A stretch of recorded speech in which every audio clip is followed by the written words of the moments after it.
Film laga yang ringan dan singkat ini berhubungan tidak jauh dari tindakan kriminalitas terkait dunia obat-obatan terlarang, sebuah tempat atau kota yang di dalamnya sudah mengenal banyak pengguna dan pengedar obat terlarang.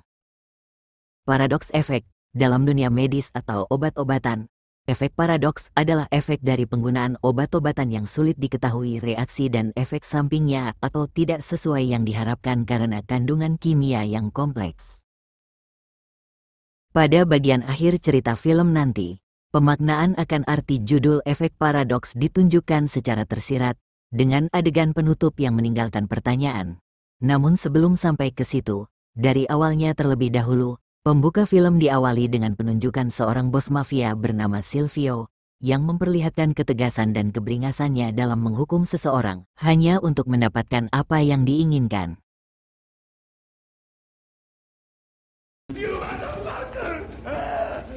Kemudian, dilanjutkan pada kehidupan seorang perempuan, yang bernama Karina, yang mana ia adalah seorang ibu, yang nantinya hendak menjemput anak perempuannya di bandara namun harus terjebak karena dipaksa untuk membantu melakukan tindakan terlarang oleh orang yang tidak dikenalnya.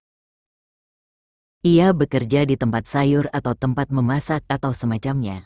Karina hari ini harus lembur karena ia ingin mengganti jam kerjanya untuk ia bisa menghabiskan waktu bersama anaknya yang baru tiba di kota. Selain itu Karina juga baru dimarahi oleh bosnya karena ia pergi di jam kerja hanya untuk membantu temannya yang terjebak dalam ketagihan obat terlarang.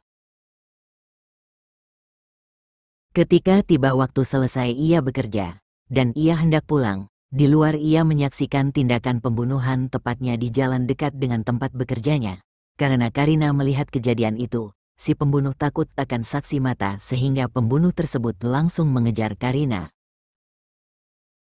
Aksi kejar-kejaran panjang menggunakan mobil pun terjadi. Untungnya Karina pandai mengemudi dan Karina pun berhasil menghecoh arah mobil si pembunuh, sehingga mobil si pembunuh banting setir dan terguling hingga terbakar.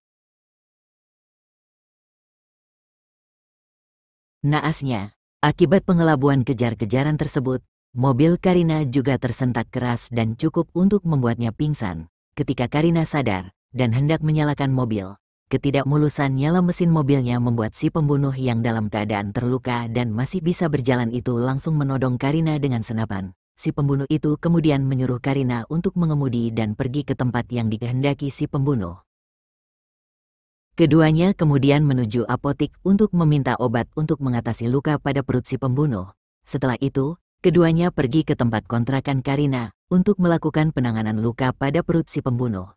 Karina tidak bisa berkutik dan tidak tahu apa yang si pembunuh inginkan darinya. Ia hanya bisa menuruti kemauannya karena senapan itu selalu ditodongkan ke arah Karina.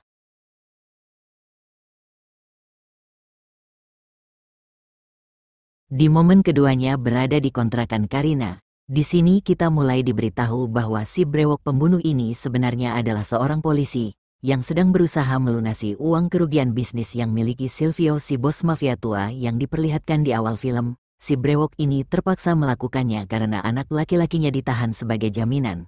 Dan karena sekarang si brewok ini memiliki Karina, ia pun meminta Karina untuk membantunya mencari uang melalui jalur mendapatkan uang cepat dari transaksi obat terlarang.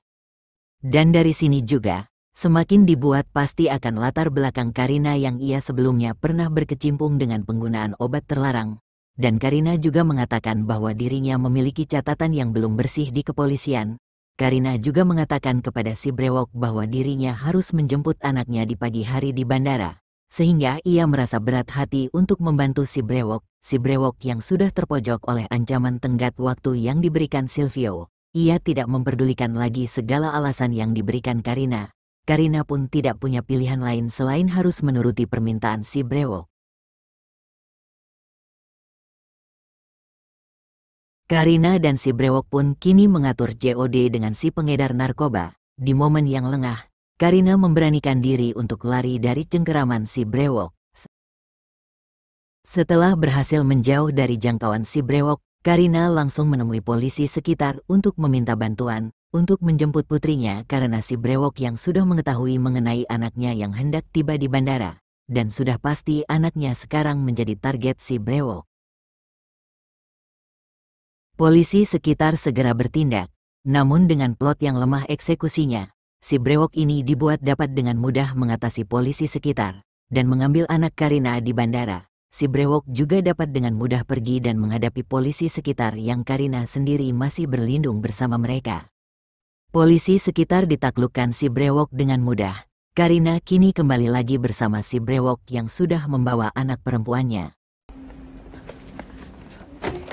Mom, I'm here, sweetheart.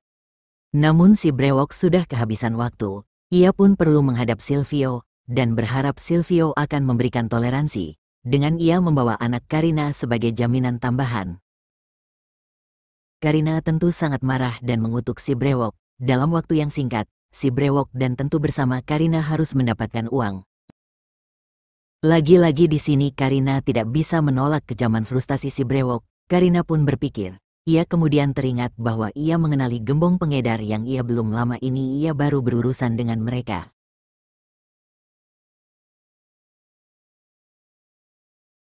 Dengan mengandalkan lencana dan senjata si brewok, keduanya berniat meringkus gembong pengedar kecil tersebut, berharap mereka mendapat uang tambahan yang banyak dari mereka. Dengan dituntun kenalannya Karina, keduanya lalu menuju markas kecil gembong tersebut. Meski sempat beradu tembak dan pukulan yang sedikit sengit, si brewok dan Karina berhasil menaklukkan gembong tersebut, dan mengambil uang dan barang sitaan lainnya. Keringat dan goresan luka kecil sudah mereka lewati.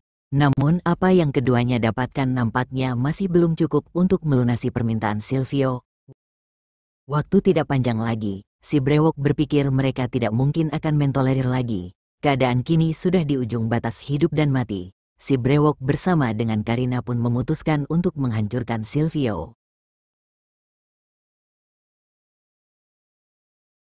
Di tempat Silvio kini berada, tidak banyak orang yang melindungi Silvio. Dengan kehati-hatian, si brewok dan Karina perlu menumbangkan para penjaga-penjaganya terlebih dahulu. Anak Karina dan si brewok masih dijaga erat dan dekat dengan posisi Silvio. Karina dan si brewok datang dengan membuat kejut para penjaga. Baku tembak pun terjadi sangat sengit. Karina dan brewok perlahan dengan pasti berhasil menyingkirkan satu persatu orang-orang Silvio. Ketika semua penjaga sudah tumbang, kini Silvio terpaksa harus melawan Karina dan si brewok. Si brewok, di titik terakhir duel ia lengah dan Silvio berhasil menghujamkan peluru beberapa kali ke tubuh brewok.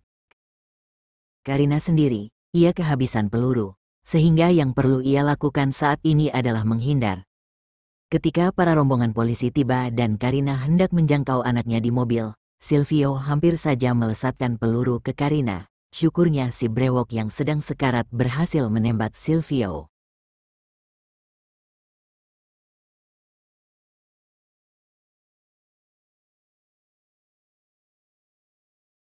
Pertempuran berakhir.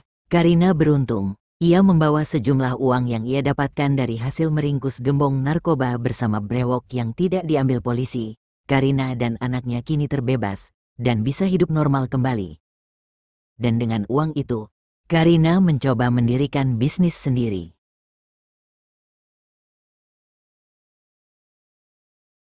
Penutup film ditutup dengan penutupan yang menarik. Meski di sepanjang film memperlihatkan cerita dan alur yang lemah, atau terbilang membosankan, sehingga saya yakin tidak sedikit penonton mungkin menyerah tidak sampai di akhir. Namun adegan akhir film ditutup dengan penutupan yang lumayan, yaitu meninggalkan klise tanda tanya. Terdapat orang-orang yang terlihat seperti mafia hendak mengunjungi restoran milik Karina, sedangkan Silvio mengingatkan melalui pidato penutupnya, bahwa Silvio juga memiliki anak laki-laki dan perempuan. Bisa saja perempuan yang sedang menaiki mobil itu adalah anak Silvio, sehingga jika itu benar, Karina berada dalam bahaya. Pidato Silvio kemudian ditutup dengan kalimat, terkadang dalam hidup kamu menang, tetapi seringkali kamu kalah, atau kamu mungkin juga akan menang. Kata-kata yang bisa berarti dua kemungkinan, yaitu menang dan kalah. selamat dan tidak selamat. Efek paradoks, efek maupun reaksi yang sulit diketahui, imbas yang tidak selalu sesuai harapan atau dugaan, dendam dalam dendam, sebab akibat dari lingkaran keburukan.